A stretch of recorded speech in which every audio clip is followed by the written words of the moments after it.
over here, Virginia. I don't like any of these people. I've got to give you a little tap on the bum. Oh, my She's got bunks of steel. Bunks of steel. And smack, smack, smack for all of you for fooling me. No! Do you want us up there? It's absolutely where you guys want to be. We do have standalone mics if you want to just stand up here. Just chill? I mean, you guys can shout or if you want to use a mic. Yeah, we can. We're very laid back. We're Aussies. Do you want I us? might even curse. Well, I won't. You? Well, I might. I think I already have. I might. I can't remember. Okay, before I forget, I have a shout out. And this person doesn't know that I'm going to shout out their name. Ooh. Peter's wife, Deirdre. Hello. Where are you?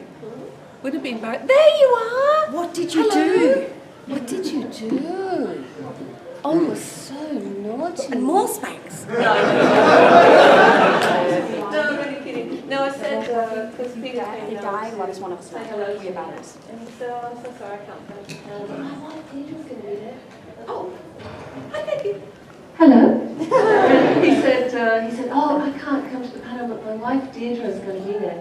And I said, well, do you know what? I should give her a shout out just as a surprise and just say thank you for being here. So there you go. Right, I had to write it down. Oh, I think I've already broken it. That's not Hello, Gigi. Hello. How are you? That's not working, is it? No. Do we need I it? broke it. Did you really tell Gigi to hide? You little shits. Very, very naughty. Are there any people in here under 12? Yes. I've already noticed. I do beg your pardon for, I'm so sorry for using that naughty word. Sorry, I'm normally a very good girl. Will you forgive me for saying that word? Thank you. You have to I should use Dren instead. Yes. You have to say Frel and Dren. Frel and Dren. Frel and Dren. Hello. Thanks for having us, guys.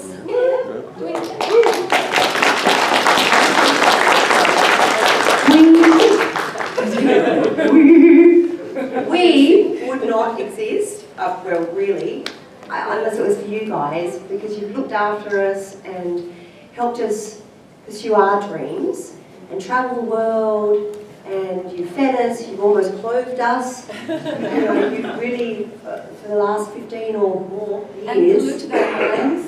Yes. But we want to thank you so much because it's very important to us that you're here and that you've brought us from, you came from London. Yeah, this time. Yeah, I came from London, well, just outside London, to come here from Swindon in Wiltshire, all the way to see. Yeah. Where did you come from? I came from beautiful Los Angeles.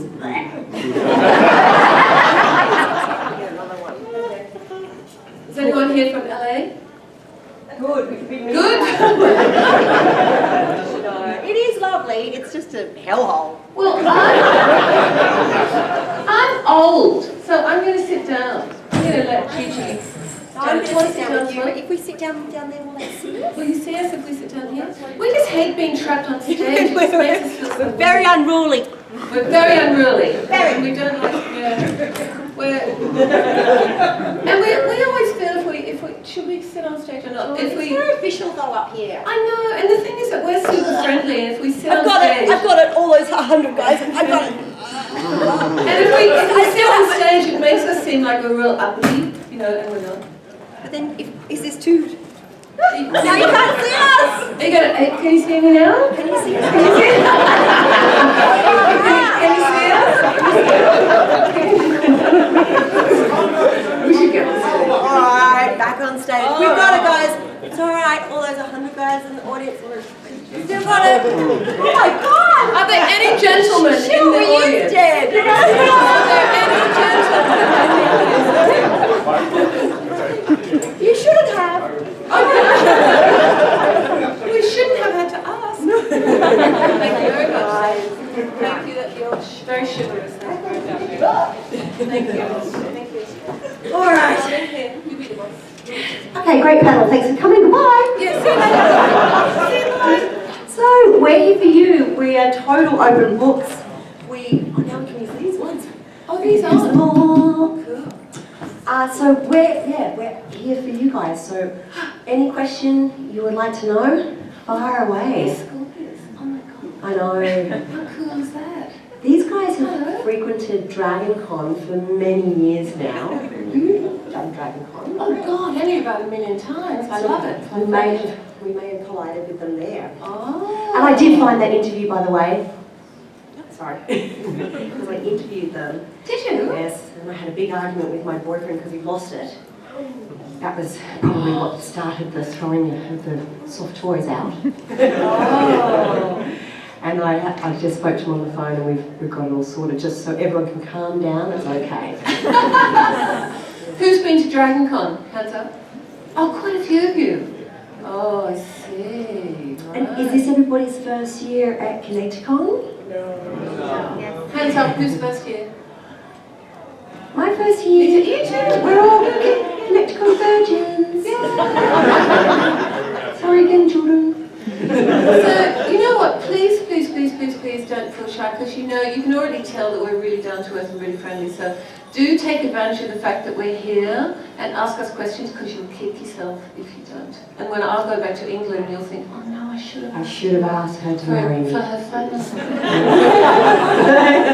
And then you hang out with us for a week and be like, why did I ask for that? Can we assign somebody to run around with the, who would like to do that? Yeah, Oh, Kibo. thank you. What's your name? Eric? Thank you so much, Thank you, Eric. Eric. Do you really mind doing it? No, not at all. Can you take your shirt off while you do it? Honestly. And the pants. I think who's Virginia. Please don't too bad. Sorry, no. Sorry. Next question. Yes, please. Greetings, ladies. I was wondering if you could tell us if you have any future projects you're excited about. Well, you go first because you've got tons more.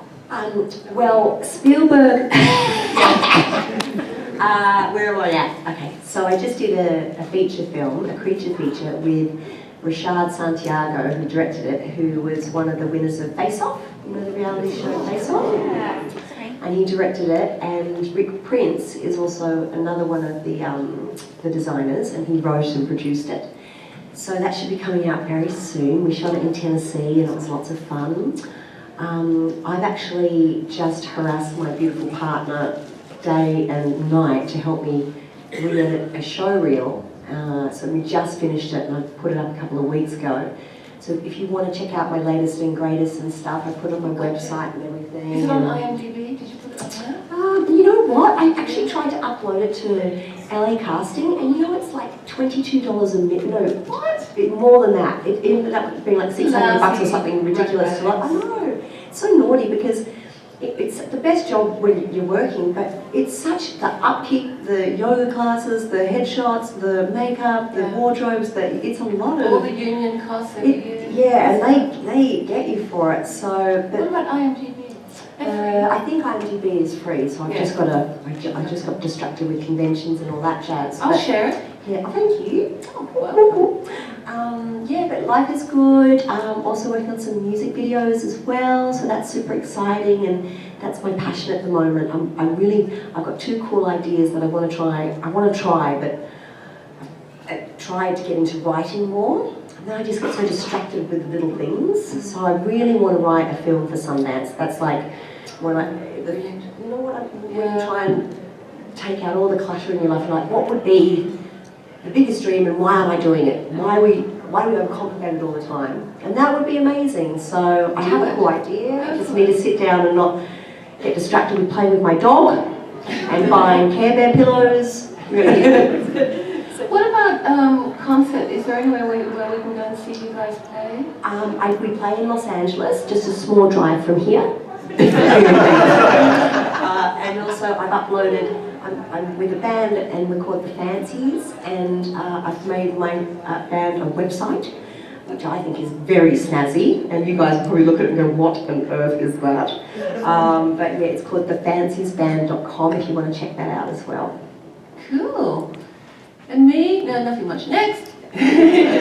No, I just live in the UK, and I keep getting offered all these really cool film and TV roles. but they're by independent companies, which is wonderful, and I'm all for supporting independent companies. But the trouble is that the indie companies don't always have, bless their hearts, access to the funding. So it can be kind of, I know this has probably happened to you over the years, you get offered a really brilliant script and you think, oh my God, this is so great, and they can't get the funding. So, and none of them are involved in Kickstarter or anything like that. So it's just like a succession of films that I keep being offered, and a lot of them are written on IMDb and they're just sort of waiting. They're in a holding pattern. But apart from that, I still do a lot of Comic-Con appearances. I'm living in the UK. Oh, we've got a bottle of water for you somewhere. Thank you, sorry. I was doing something dodgy in the corner. What's she doing? Ty, did you have a... Oh, did you have Have you got water? Oh, here, yes. This is yours. Whoops.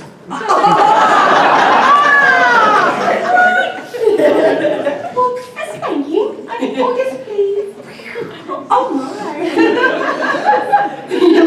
So sorry. It wasn't a lot of talking. It wasn't a lot of talking at the panel. It was a lot of spanking. They'll go away and they'll go, oh my God, those two are nuts. They're like two little kids, so hyperactive kids who've been eating too much chocolate. Yeah. That's about right. But we're always like that.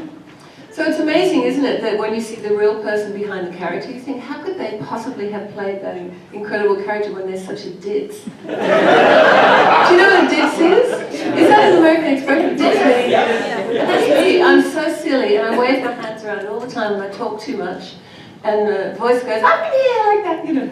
And yet I play these super serene characters. What's A that? little too late, my friend. We found new mics. Thank you.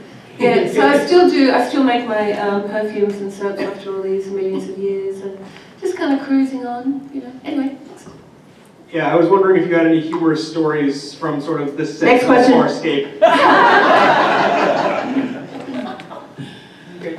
Oh, well, the most I think you were there that day, the most crazy one for me was all of us standing, all of the actors standing in a line in the command center, and we're supposed to be looking at these marauders that are coming to attack us, and it's quite shocking, and we're all standing there, and the camera, it's like imagine that we're all standing side by side, and the camera is going backwards and forwards on a track behind us.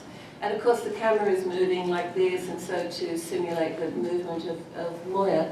And suddenly Anthony Simcoe just starts saying absolutely filthy, dirty things. Because the camera is filming us from the back, so it can't see our faces. Right? And so suddenly, honestly, I haven't gone back and had a look, but I'm really dying to, because you might be able to just see our shoulders going like this, because we were screaming with laughter. Well, to Anthony, this is non-stop monologue in the Dargo voice of what he's going to do to the female marauder. And I don't want it, but it's like, it was so filthy that you just had to roar with laughter. And it entailed butter. That's actually all I can say, because the rest of it is so filthy. But I'll have to come to see you at the table and get the juicy details. oh no, I don't think I could repeat it. I really don't. Anthony Simcoe is the gentleman that plays Dargo, Dargo, so sorry. you can imagine not only that, but him in this ridiculous get-up saying these atrociously naughty things, and we were like trying to all keep it together. I had a scene with Joffy, and you know what most of those scenes, how they went down usually, unfortunately, and they had to paint me all my body up, and then the nurse came in. No, and then the nurse came in, because I grew up on a farm with my mum. It was a bit of a hippie, it was we were all pretty relaxed, Yeah. So it wasn't a big deal, and it's not until you get on set, and so I got my whole body, sorry, not my whole body, but from my waist up. And then the nurse came in, she brought in two little Band-Aids, And I was like, what's that for? And she goes, well, you've got to cover this bit. And I went, what? Why? Honestly, it's going to make it even more ridiculous. She goes, no, it's like a health and safety, whatever, these things can't be seen. I'm like, so I said, just put paint all over them. And they're like, no, this has to happen. So everything got band-aided and painted. And I went on to set and we started, going through the process and everything. And the director goes, look, not to be rude, but Chiana has a lot more cleavage because usually it would be a bra and a corset and paint and more paint and stuff like that. She can do those little chicken fillet things. Yes, because it's all smoke and mirrors, And he goes, can we tape them together?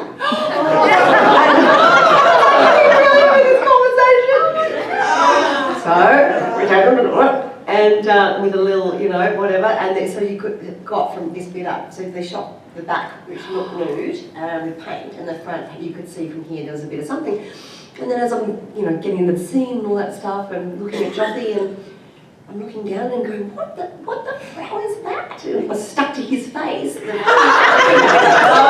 no! Like stuck on a tentacle, and I'm like, like a bare bar of. Oh. So that pretty much tops. So you had one bit of yeah, on one side, yeah, things that are like a bit of skin and a bit of paint and a bit of band-aid and very glamorous career. Thanks, One real quick question. Did you all see Ben Browder in Guardians of the Galaxy 2? Oh, yeah. I didn't. I'm shame on me. I didn't. I did, and I didn't. I was like, he's doing an English accent. It's got like, what does he say? What does he say? Oh God, I don't. Something like release the ships Something like release the ships or fire weapons. Which I love because he always made fun of me with my ridiculous accent. So I was like, ah! But he sent me a picture, like a freeze frame of it before the Guardians of the Galaxy came out. I was like, why are you sending me this weird picture? Like this is just. He goes, because we're talking about character names for another thing and stuff, and he goes, maybe we should call them Goldie. And because he was all painted gold, I was like, well, whatever. And I didn't even respond. And then when we went to Guardians of the Galaxy, I'm like, oh. That was the other half of my question. Considering the two of you were both completely covered in paint and everything throughout the series, how did it feel to look at Ben and go, no, it's your turn? Payback time. Second. There's another question over here, I think. Yeah. Thank you. On average, how long did the makeup take before your shows? 3.5 hours usually, and then I begged for a second makeup artist. Pardon me. And that took it down to I think about 2.5, just over 2.5 hours. And it was probably to take it off properly. 45 minutes, wouldn't you say? Because it gets everywhere, doesn't it? Yeah. And up your nose, in your ears. There's so many layers to take off, and you've got to take it off pretty, strategically, because there's lashes and contact lenses and. And you can't hurry it because then you'll damage your skin. You can't rush it. And mine was, it was 3.5 hours with 2 people working simultaneously because it was a different kind of makeup. Mine was a liquid plastic and Gigi's was grease paint. But she also had the wig, which takes time to put on. But and takeoff was all in all was about just over an hour because it had to. You couldn't just wipe it off anyway because it's liquid plastic. It sticks and mixed with glue. It sticks to the skin, so it had to be. They used a fruit acid, but it's mild, and I had to wait until the fruit acid sort of burnt into it and dissolved it, and then they would use hot towels, and then they would repeat with the hot towels until it came off, and then the last stage, and then lots and lots of that mineral oil rubbing, and then the last bit of it was a shower. So it was around about an hour and a bit, hour and a half, I'd say, to get it off. It's funny, guys, because when you think of it, for those 4 or 5 years, every time we looked in the mirror, we were Zhaan and Chiana. We were never Virginia and Gigi, were You we? didn't Like, ever see me actually ever with my long hair. no. Because you met me bald. Yep. And so, but Ben and Claudia saw me with my long hair, and Anthony, and everyone else except you. I think. Yeah. But then after that, for years, no, people just saw me bald and like a thumb. That's what I look like without makeup. Well, it's like Without big sacrifice. It's amazing, you know. And then I remember this guy kept like it was weird. This really tall guy with bleached blonde hair. It was like, "Hey, Gigi, how you going?" I'm like, "Good, thanks." "Oh, have a good weekend." I'm like, "Who the hell is that?" He seems to know me. I don't know. And this went on for several afternoons. It was Dargo. I've never seen him.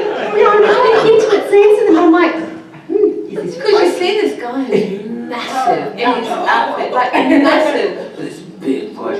But in actual fact, he's a little skinny, tall guy with bleached blonde hair, kind of Foul cute mouth. face. Foul mouth. Foul mouth, by far the foulest. Oh, The foulest of Farscape. actually the foulest mouth I have ever Perhaps. come across in the whole of my, and that really for an Aussie, that really says a lot. But funny, not foul, No. filthy, awful, drunk, but hysterical. yeah, funny, filthy.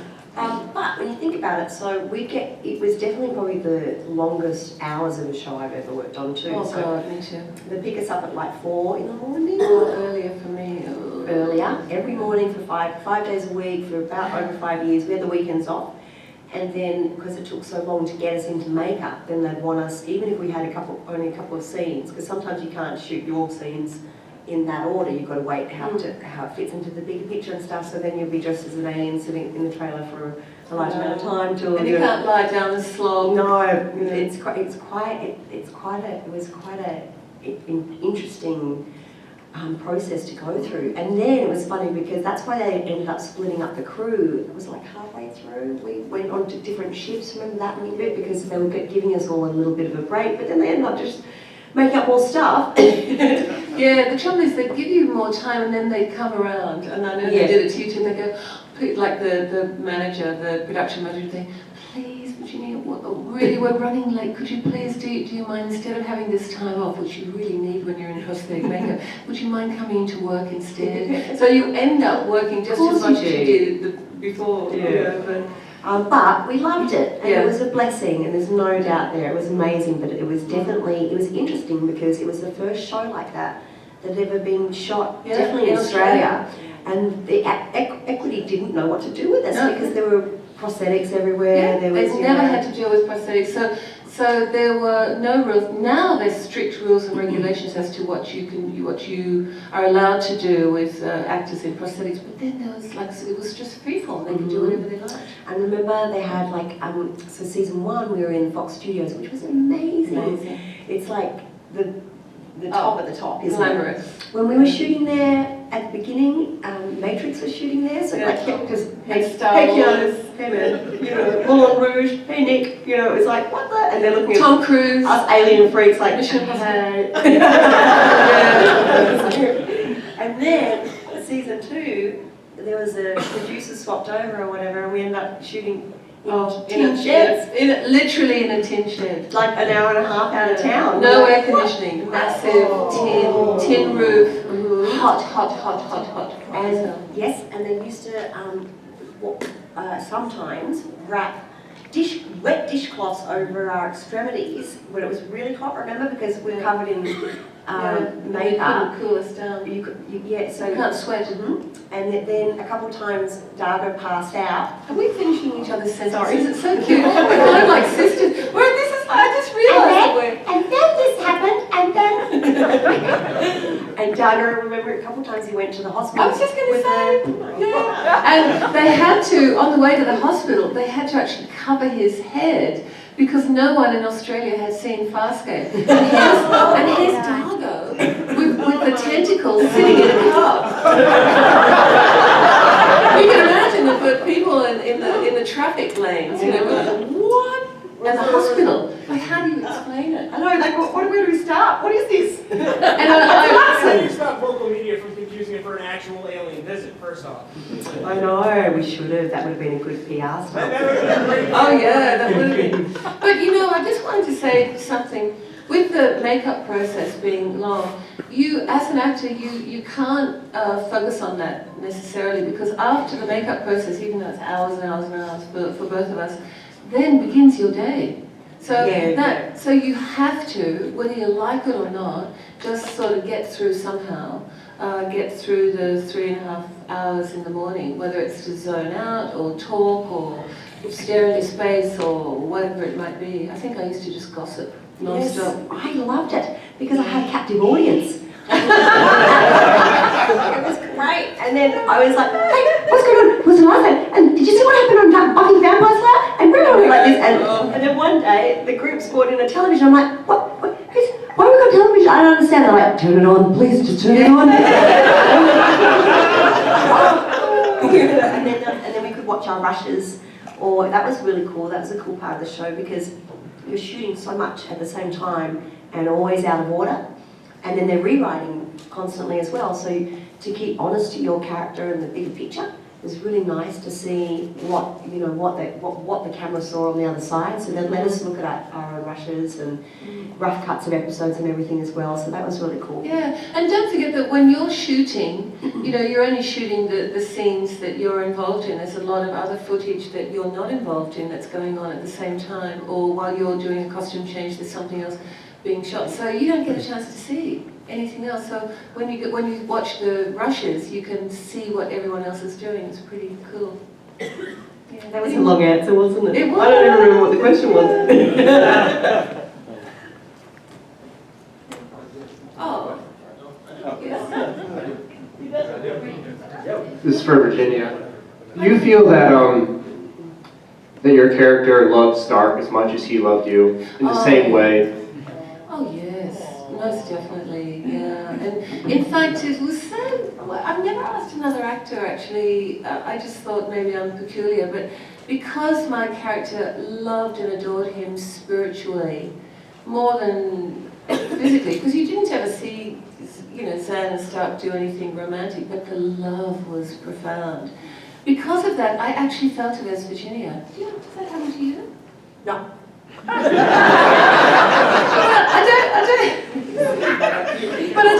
don't, because you connect. You really connect. You have to find something within that person that, depending on your acting technique, that makes you convinced that you're desperately in love with them. Yeah, so you feel... So something chemically must go on. I think it must, and in this particular case it wasn't a physical love, it was a spiritual love that I had with Stark. So you're talking about a whole other energy there. And it's not like in between scenes we fell in love, it's just that I had a residual feeling towards Paul. And he's that such was a beautiful, so, oh my God, he's one of the most beautiful people you could ever meet. He's so gentle and lovely. So yeah, absolutely adored him to pieces. I've just thought of another embarrassing moment, but you probably wouldn't want to hear it. So my first, I think, person that I had to give a kiss to was Crichton. Terrifying because he was such a handsome man. And he's the lead of the show, you don't want to muck it up, you know. Just terrifying. And so through the rehearsals we weren't allowed to, that was the other challenging thing about the makeup, is that you can't touch anything, or you forget. And then makeup's, I was like, no, don't touch your face. Or blue fingerprints. Yeah, blue fingerprints. It was like not, and you couldn't rehearse a kiss, you couldn't rehearse a crying scene. You just had to hope on earth that when they say action, everything's sort of good to go. And you still did the line run through, but you couldn't actually go through with it. So we went through the paces and something and everything, and I said, you know, I think it was, thank you for saving my life, I owe you my life, or something like that, and we just sort of went in like that. And then they go, okay, action. So then went in for that little moment and gave him a kiss, and he goes, oh my God, I'm so sorry, I'm so sorry, what? And he goes, you just kissed me. And I was like, is that not in the... awkward. He goes, no, but I got the tongue, and I'm like, oh, how do you kiss? And he's like, oh. I said, was it bad? He goes, no.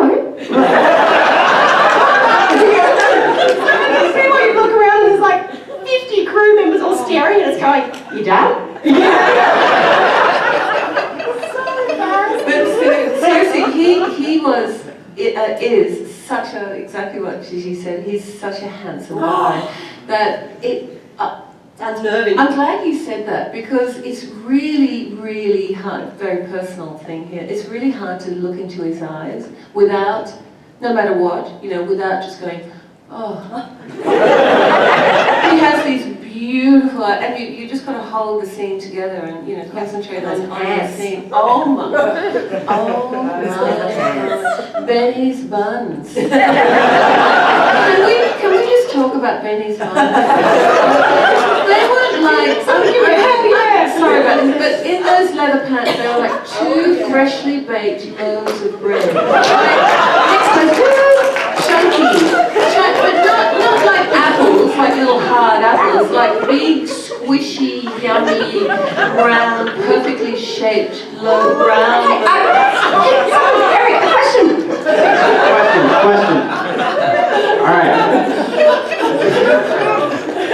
All right, the pulse rifles. That's CGI. So are you guys just jumping around pretending to? Yeah, you're pretending to dodge what exactly? And then they edited it in after, right? A broom with a piece of tape on the top. Yep. And a couple of times they did actually have to come up to us and go, so when you do fire the gun, can you maybe not go pew pew pew? We're so used to it as kids, you know, Dad. And you know the ones, you know we did that episode down under with the mines in the Mossman? Yeah. And there was a big explosion and it was quite scary because you're down underground and like where they used to, protected Australia in the war and everything, and it was really intense and there's very spooky energy down there and they're letting off explosions left, right and centre. I'm like, this cannot be safe. And I can guarantee you in one of those explosions, if you watch back, you can quite clearly hear me not say Frel. It's even in there, I swear. I'm like, next question. When you were talking about the makeup, you said it's a plastic paint. Did that not allow you to breathe, your skin to breathe or anything, or how was that? No, not at all. It was called Pax. The company name was called Pax, and if you look it up on Google, it's actually a liquid acrylic paint. It's like is it acrylic? Plastic, silicone. No, it's acrylic. It's liquid acrylic paint mixed with glue, basically. So it's like house paint mixed with glue.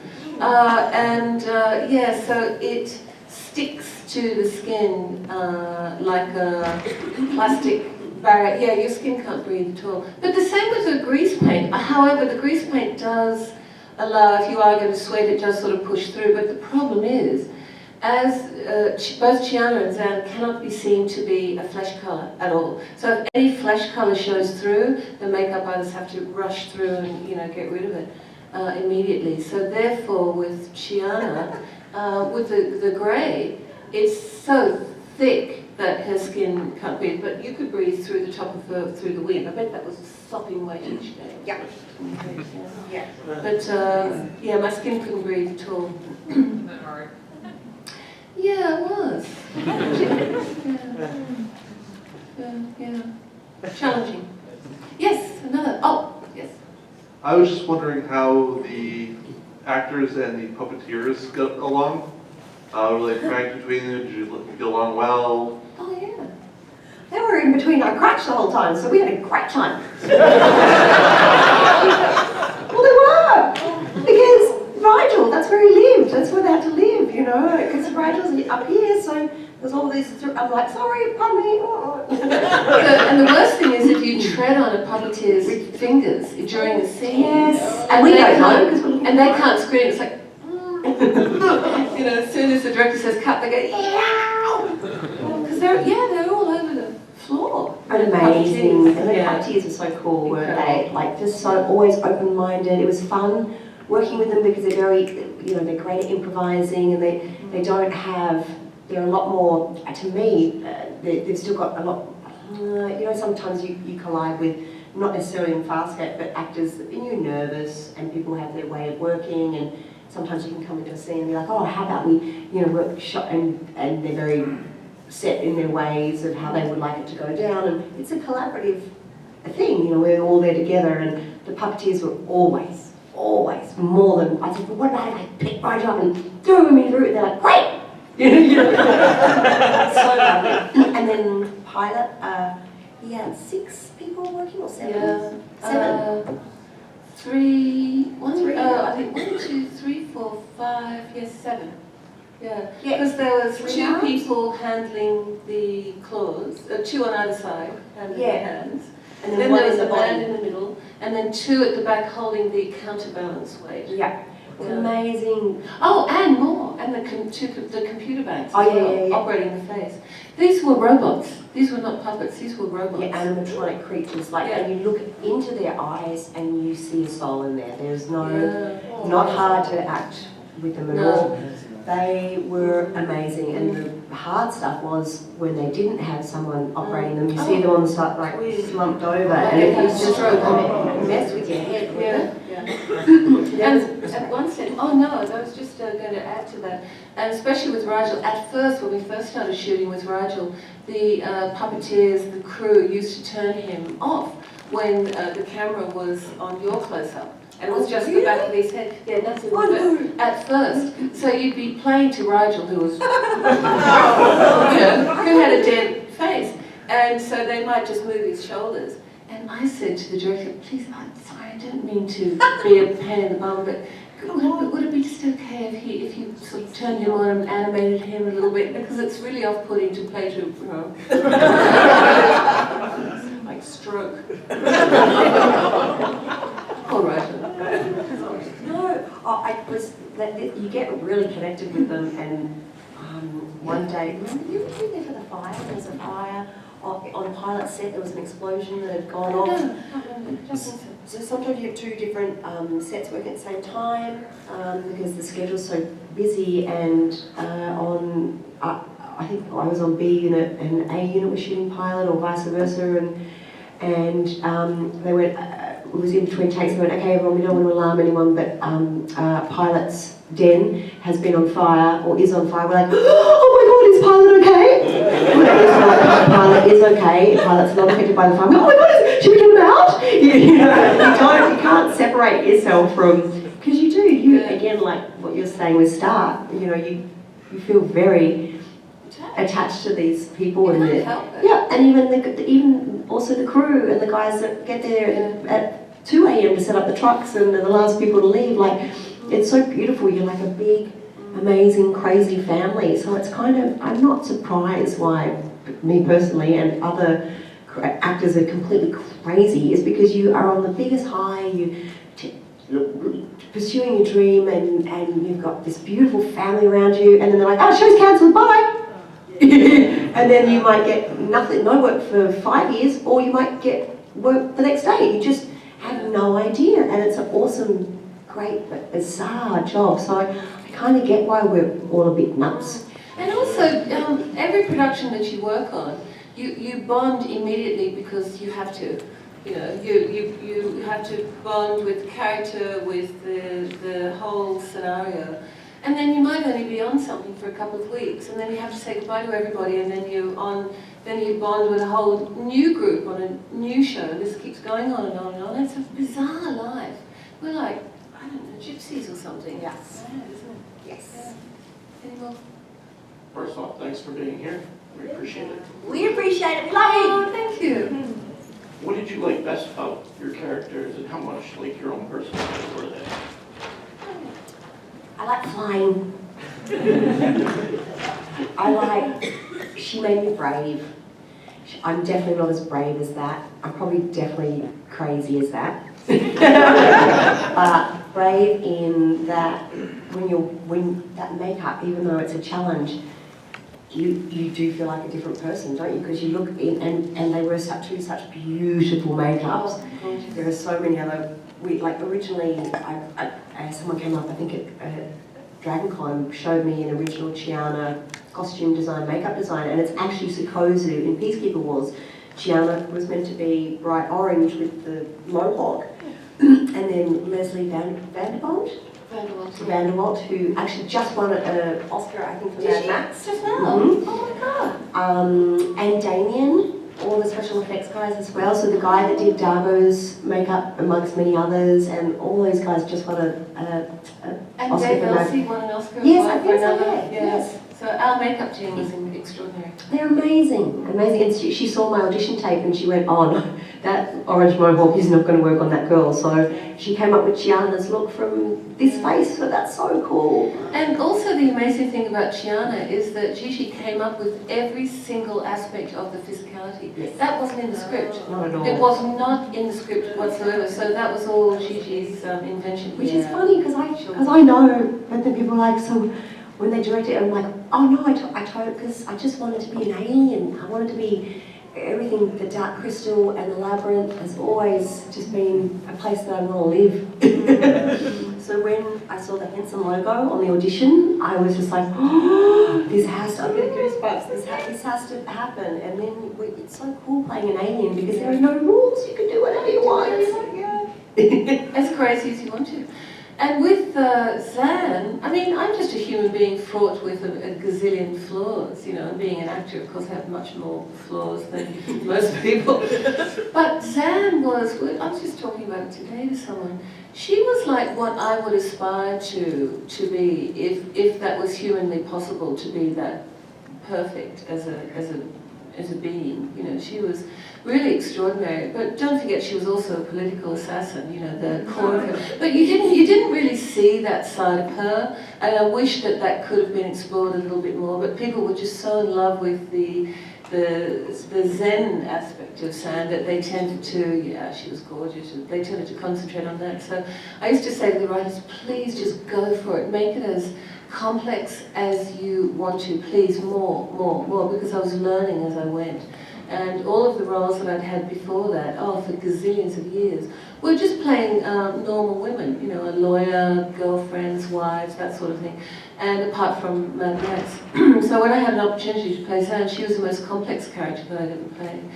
And as an actor, well, what I was doing anyway, didn't have any training, but I just took aspects, sort of like method, I took aspects of myself, or feelings, you know, I'd imagine feeling a certain way, so I'd look at my life and look back in the history of my life and think, okay, well, at what time in my life did I have a similar kind of feeling? So then I would use that feeling to pump into her. I wouldn't necessarily be thinking about what made that feeling from my own life, but I'd just use the end part, you know, of the feeling to pump into Zhaan. So, but that scene where we had to say goodbye to each Oh, other, there was it's no acting horrible. in that. No, That it was just awful. Gigi and Virginia bawling their eyes out. And the Yeah. makeup artists are like, oh, it's going to be a river of blue and white. It was very sad. But with Zhaan, I used as much as I could from things that I'd experienced in my life to pump into her, and the things that didn't exist, because she's an alien, obviously, and the things that didn't exist, I just imagined, I guess. But we both had an opportunity to build the details of the characters, because in the script, you know, for example, with Zhaan, it just said Zhaan prays, and another page, Zhaan chants, and another page, Zhaan heals. But it didn't actually say how she heals, how she prays, how she chants. There was no information about what kind of a priest she was. She might have been a priest of dark evil who, you know, ate goats alive, or, you know, and spat lighting at people to heal them. That would be cool. But there's nothing in there about that. So I kept on asking the writers, you know, what kind of a priest she is, how am I going to chant, and, you know, blah, blah, blah, all these questions. And then in the end, they just said, oh, look, we just don't have time. We've got so many other things to think about right now, getting the series together. So just turn up on the first day with some ideas. And so I did, you know. And I know it's the same with Gigi as well. She put, it's almost like they give you the basic recipe and then you have to put all the ingredients together. Which is interesting because I went on to do a show shortly after that, and they were not like that. And it was really bizarre because we had so much artistic license in Farscape, and like even to the point where Neri originally was my sister, but I had moved away from my younger brother and I felt like an irresponsible sister, and I said to one of the head writers, I said to David Kempo, can you please make Neri my brother, because I can give you some good stuff, you know? And he's like, yep, you know, and I'm like, this is fantastic. And then I went to work on Secret Life of Us, and if you did not put the full stop where the full stop was meant to go, they cut. Okay, or you know, sometimes it's horrible when they, in auditions, they go, she was meant to do, you know, in capital words. I'm like, oh gosh, because it goes into your brain that, you know, you're meant to really express that word, and when you really express it, it's never natural because it's not how you naturally. Oh my goodness! Can you imagine if that was? How dare you! Fight! Get her! Sorry. But it's same thing with the energy Artistic license. Yeah, artistic license, energy rider, where she goes. Again, it goes. Chiana's soul is possessed by an energy rider, and then I'm like, what's that look like? And so I'm like, okay, what's the most evilest thing I can think of? And she's a nasty. This energy's horrible, and whatever. And so I, you know, in my trailer, and Claudia's trailer was on the other half. She's probably like, what is she doing in there now? And I'm like, and then I realised, oh, what would be even more evil if she was so sweet. And you know, you just draw them in like show, like yes, and just bring them in, and like me with the toys. So you actually just answered my first question very perfectly. I was going to ask how much artistic license you had, because absolutely my favorite part of the show is how well you guys portrayed aliens and how super zen she was and how super twitchy and alien-like she was. So that was always my favorite part of the show. So I guess since you've already answered how much artistic license you have, how easy was it to snap in and out of the character? Was that ever an issue? Did you ever break into character outside?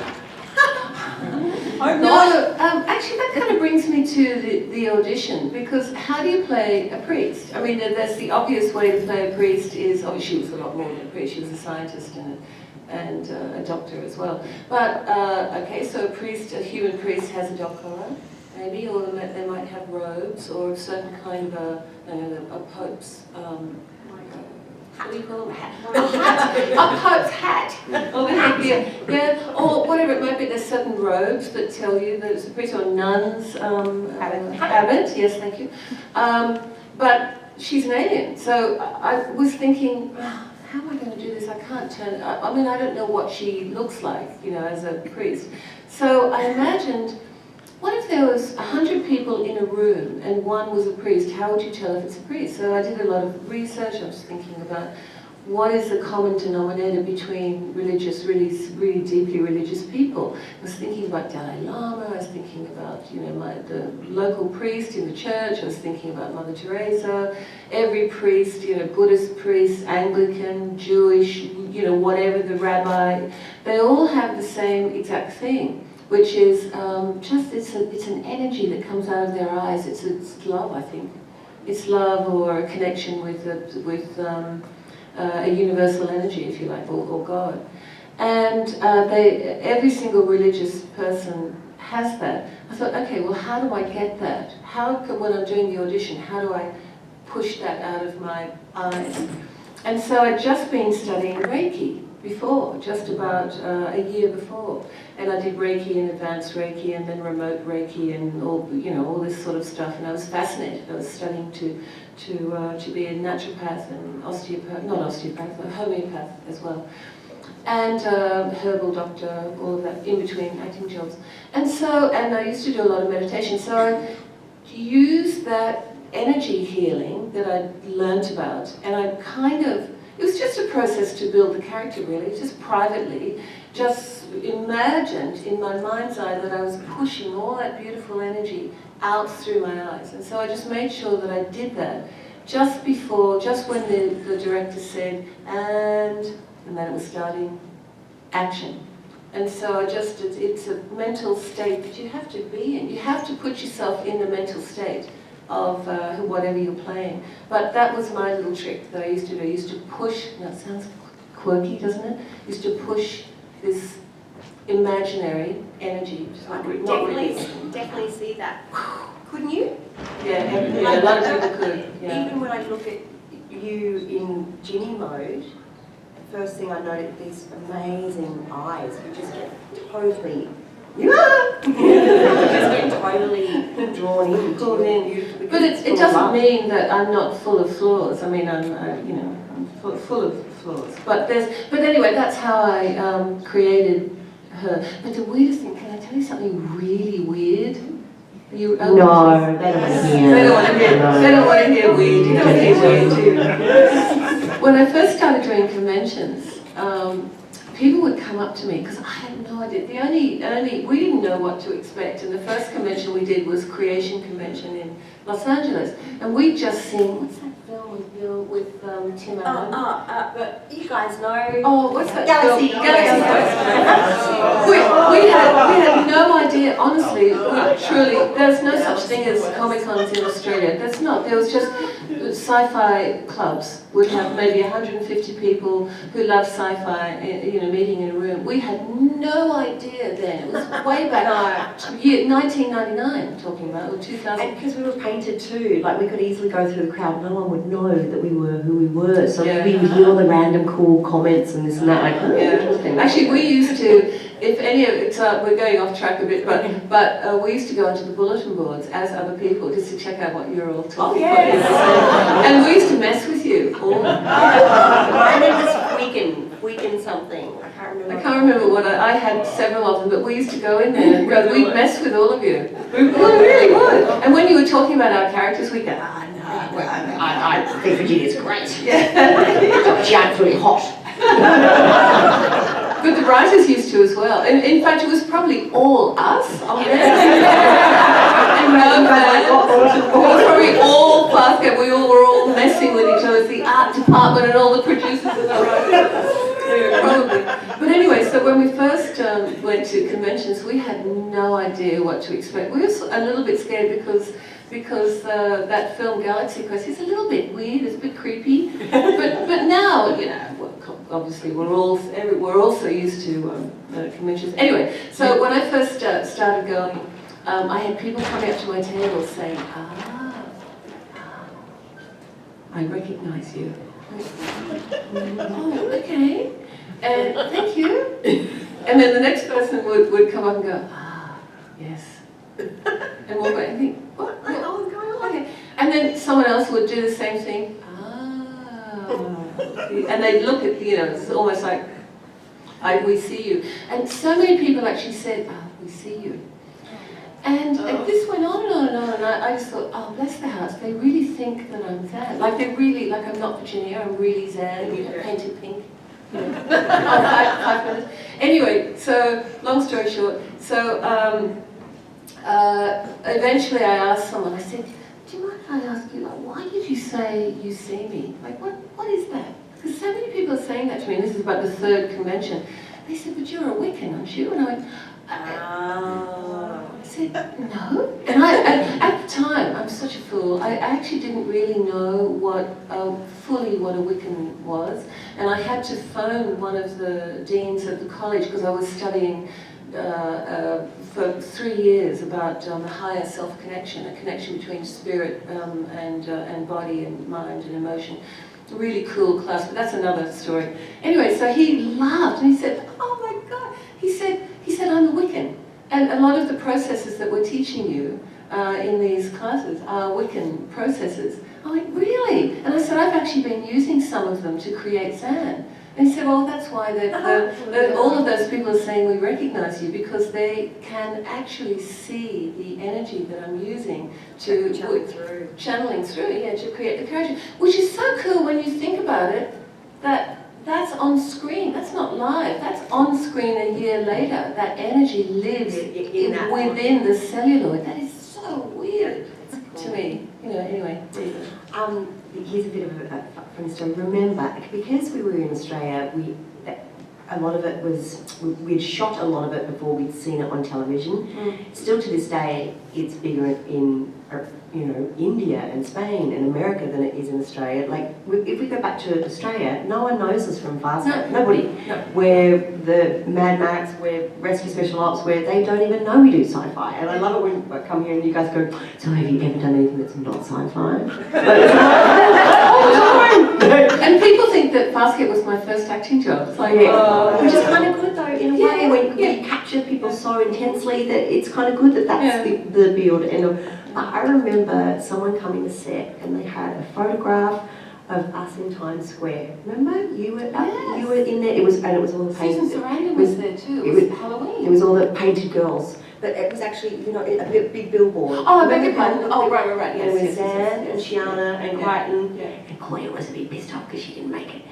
She wasn't painted. You had to be a painted lady to make it. But it was amazing. So, yes. And so this is how extraordinary it is that we were shooting in tin sheds in Australia. And someone was like, I'm like, oh, where's that? They're like, Times Square. I'm like, what's Times Square? I had no idea that it was reaching so many of you for so many years. We're like, oh, no. Yeah, and also there's no star system in Australia. We're really laid back. And we're encouraged not to have, they call it, have tickets on yourself. You're encouraged not to think you're, special as an actor. Like, you are honestly like the bottom of the food chain as an actor. Sports people are considered to be footy players. Celebrities, footy players or sports announcers on TV, but actors are like, But it's good again, because at least you know what you're getting. You go into an audition, they're like, oh, that was a bit crap, you want to try it again? They tell you. And they tell you. Really good. You're like, oh yeah, I'll try it again. Whereas, what it's like in America, oh my God, that was amazing. And are you available next week? And they build you up, you're like, oh my God, I've got the job again. And you just wait for the phone to ring. Nothing. They never want to tell the next, maybe you could be the next star, they never want to tell anyone no in this town because it might come back to bite them. So you go, well, there's another job I just got, and like, oh. It's so true. But there's that whole. But getting back to that thing of in Australia, we're all very laid back, and there's no real star system. So that's why we're so approachable, and because we're just normal people with really cool jobs. No. So anyway. Oh, hi, really quick. Do you guys, by chance, have any personal favorite, like sci-fi or fantasy books, TV shows, movies that you guys enjoy? Oh gosh, that's always a tricky one. I don't know, for me, because all those years working insane hours, actors work. Look, personally speaking, I just don't have time to sit and watch. I mean, these days I can, and I recently liked Sense8 and OA, and The Never Ending Story. I haven't seen that. And still Dark Crystal Labyrinth are winners. Stranger Things, which wasn't sci-fi, but it was definitely out there. It was cool. Just good to see Winona back. I'm like, oh, there she is. Glow, Glamorous Ladies in Wrestling. Again, not necessarily a sci-fi, but great. What else? I think the old classics, like you can't go past the 2001 Space Odyssey and Alien. I thought it was pretty cool. And Blade Runner, that's one of my favorites. Favorite. We're doing it again. We're doing it again, and they're remaking Dark Crystal. I actually called Brian Henson up. I went, Brian, you're making it, aren't you? And he's like, no. I was like, please, be a fairy, please. He goes, although you make a very good fairy, there are no humans in this. I'm like, I act like a puppet. How many times do I have to fire you? Go away. One last question, shall we? Should we do one last? Yeah, they're running out of time like mad. Someone who hasn't had a question. I haven't actually watched. I haven't actually watched Farscape. Stargate. Yeah. But I was just wondering, what was actually your favorite part of the experience of Farscape? Just working with such a beautiful team, and being able to tell beautiful, well-written stories with beautiful characters and reach so many people around the world Guys, it was a show that was done now 15, maybe even 20 years ago, and to still literally travel around meeting all of you is such a blessing for us, and we are so very, very grateful. And to come to these amazing conventions, and I just saw Miss Ashley walk in, she just snuck on in there, she's probably like, get off! And thank you so, big hook in a minute. but thank you so much for having us and looking after us. Yeah, thank you. It's a very, very big, we're very blessed to have you in our And lives. also thank you very much Connecticon for having us as guests this year. We love you and we appreciate you and the whole team. It's awesome. And you, the fancy. Come down to our tables and we'll chew your ear off some more, I can guarantee it.